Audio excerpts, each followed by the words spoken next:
So today, I'm going to take my 1965 Porsche 912. I'm going to take it for a little drive. I want you to come with us. We're going to start at Snake's Pass, and we're going to have a little drive sort of down through Lady Bower.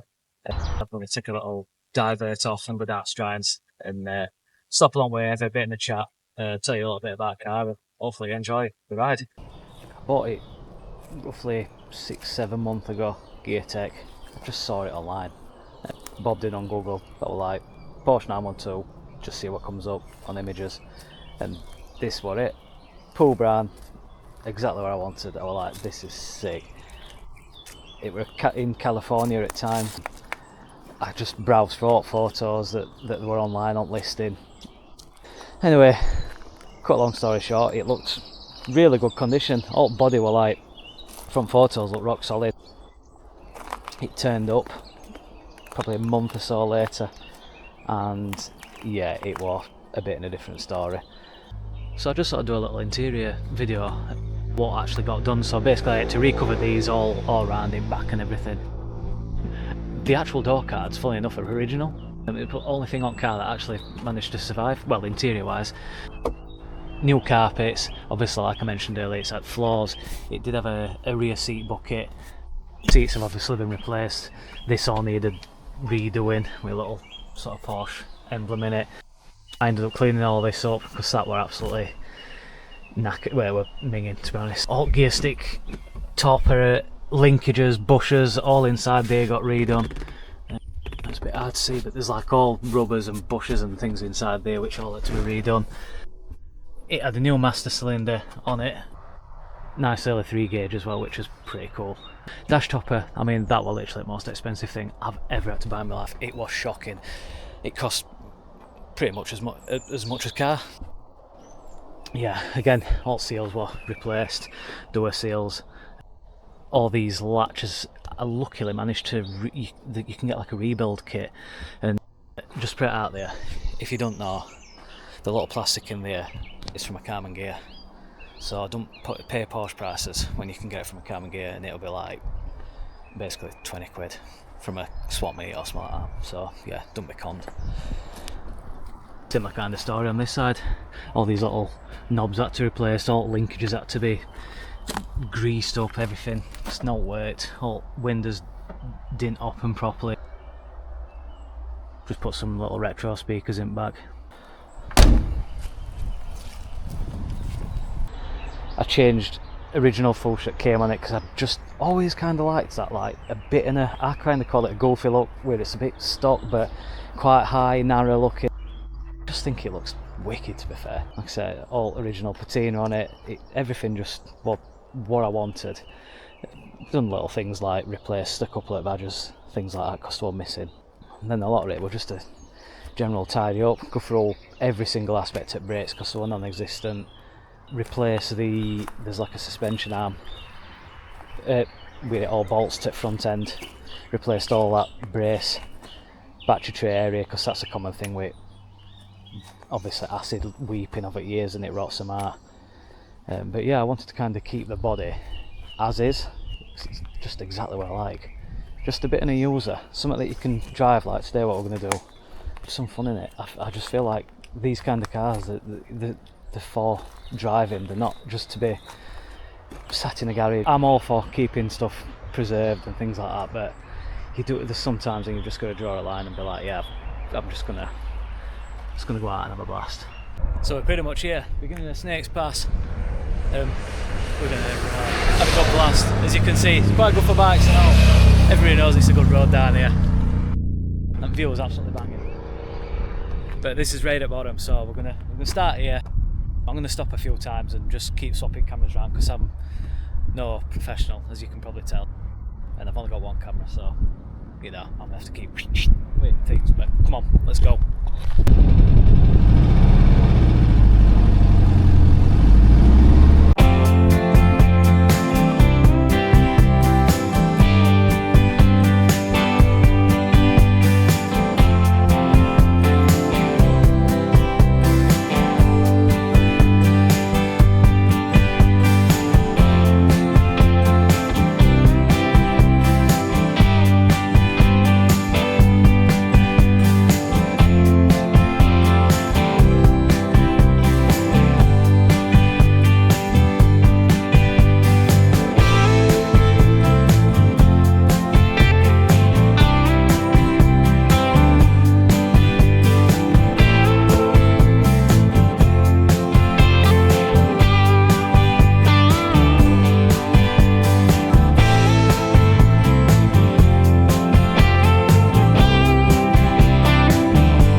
So that's it. End of Snake's Pass pretty much. So basically, Lady Bower's just down there. There's a nice little car park up there. You can go for a walk and go down all Derwent reservoirs and stuff like that. So basically, we're going to go left down here now, and then sort of head towards Strines. Have a little run down there. There's a nice little pub that you can stop off at and get a few drinks as well, stuff like that. So you know what? You really can't be just going for a drive, in your car or your bike or whatever you've got on a nice sunny day, just blow cobwebs off. It's just such an unreal feeling, especially if you've put like a lot of effort into some of the projects that you've got. It just feels like it's all just paid off, and this is exactly what I built basically this car for, just to drive it through Europe, do some nice, I mean, we've got plenty of roads around where I live. I'm quite lucky that this is probably like half an hour, 40 minutes from sort of where I live. But if you're ever in an area, or if you ever get a chance to think, oh, I've heard of Snake's Pass, or I've heard of Lady Bower and stuff, like all Strides, all these out, just put it on your map and just drive it. They're not ridiculously long roads. You can do them like in 15-20 minutes, something like that, each road. But they're just so nice. If you can drop on a day where there's not much traffic, there's no roadways, things like that, unbelievable. It's just such a nice feeling. Nice. So you just come up this road here, turn left, and where I'm sort of parked now is pretty much exact start of Strine's little run. This will just take you all the way to Yo Mustard Park. And there's a couple of, well, there's a nice boozer on way, so I'm going to call in and get a pint of Coke or something like that, just to wet back neck a little bit, because I'm absolutely dying. It is red hot out here today. But yeah, just sort of pause it here. I'll probably stop at pub, and I might have a little brief chat about history on car and stuff like that. But honestly, look at views, man. It's just absolutely stunning out here. It's such a nice place to be, especially on a warm day.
pulled up at Yo Mustard Pa. Yeah, it's basically end of Strides. It's a nice little pub, does food, things like that. It's spot on. Just drove from one side of the Strides to the other. It's not a really long road, but I just thought it's a nice little one if you ever get a chance to go on it. So when I bought a car, obviously I bought it through, it was just a generic classic car dealership I think they're based in New York, but this car were actually in California, so they've got most of like depots all around America. And it didn't really have much information on advertisement. It was just like, oh yeah, it's a nice, easy restoration, and I was like, yeah, easy to a sense, apart from it needing new floors and all the rest of it. So yeah, there wasn't really that much information, but I'm a proper sucker for a bit of history with a vehicle or something like that. It doesn't have to be massive amounts, but I just love finding out like little stories and stuff like that. So I just messaged Gullwing, that's who basically I bought the car from. I messaged him and just said, like, do you have any contact information for the person that you bought it from? And I must have been a week later, I get a reply back saying, yeah, that's absolutely fine. So they sent me person's phone number, email address, and I was like, yep, GDPR at its finest, I won't get away with that in England, but yeah, they just sent me all contact information for. I managed to message, well, I sent her a message, I sent her an email. I thought, why not, I'll just be cheeky and just say, look, I bought your car. Have you got any information about it? Have you had it like long? What's your history with it? Have you done all with it? Blah blah blah. Wrote these big messages and sent it off, and I thought probably never going to hear all back, but see what happens. A few weeks goes by actually. Well, it was quite a while I didn't hear all. I get a message, and she says, "Oh, I'm sorry, I've not replied." Blah blah. blah. It was like some whatever, so I should not reply for a while. And I says, "Oh, it's fine." And she's like, oh, congratulations on the car, and yeah, I'm willing to sort of like let you know some history about it and stuff. She bought the car from somebody else, and it was prior to her own, and it had been sat for 22 years off at road. I don't know if it were in a barn or if it was just sat outside. I don't know. So she was more than up for like giving me a bit of information about the car, and which I thought was brilliant, really. So she bought it as a project, probably similar condition to I imagine when I bought it in. She says she's always fancied an old Porsche. She was planning on doing it with her husband, I think, and they were going to, get it all ready and go for like some nice drives in California with it. So yeah, they were planning on restoring it. I think obviously they bought it, and then they probably did what I did. Looked underneath carpets and were like, yeah, it's not as easy as they probably thought. And they just said, you know what, we ain't got time for it. So that's, in a nutshell, basically why they ended up wanting to sell it. So that was that. Anyway, a couple of days later, because it cost me about 8 million quid to text it, well, it was so expensive to message directly to her, because she didn't reply to me email, she sent me a text, and I think I ended up racking up about 30 or 40 quid in messages back and forward, and I sent her a couple of pictures of car saying it had arrived and all this. And she says, oh, I've got a bit of an interesting story for you. I mean, you might find it quite funny, because like I said, I kept badgering her saying, oh, have you got fun, like interesting or all like that? And she says, apparently car used to be owned by somebody in Cartel. Apparently, along lines there, the member at Cartel who used to own this car, they must have had like a rooster fight, and one of them put this car up as like collateral for wager, and they lost the car. So the car got lost in wager in this like rooster fight. So I always say rooster, by the way, and obviously I've got a little rooster in here, so this is why the nickname of the car is the Rooster. I didn't really fancy going down the road to calling it the Cock, so yeah, do with that what you will. Yeah, so Rooster it was. But I just felt that was quite a cool little story, just to think, well, it might be true, it might not be, who knows, it might have been owned by some gangster in Cartel. I ain't found any heroin, cocaine, all like that stuffed in any overriders or any sills or all like that. So unfortunately I'm not going to be a multi-millionaire, but yeah, I always found that quite funny. And the only key that I've got with it has got a little genuine silver little revolver. That was my little video, my first video. So plan is with this just to do like a few little snippets, roads that are nice near me, and then go a bit further afield. I'd like to do like a few European trips, like I said, and get a good blast round and just have some fun with it. I've always wanted a car like this that you can really just drive and enjoy, and hopefully you'll come along for a trip with us if we do another few of these. So this is like part 1. Part 2 we might go. I mentioned Woodhead earlier, it's nice up there, and go a bit further afield once we've done all local ones. And like I say, if you're ever in area and this is somewhere that you might fancy, definitely look it up. Snakes Pass, Strines, banging a little bit of road. Catch you next one. Cheers for watching. See you later.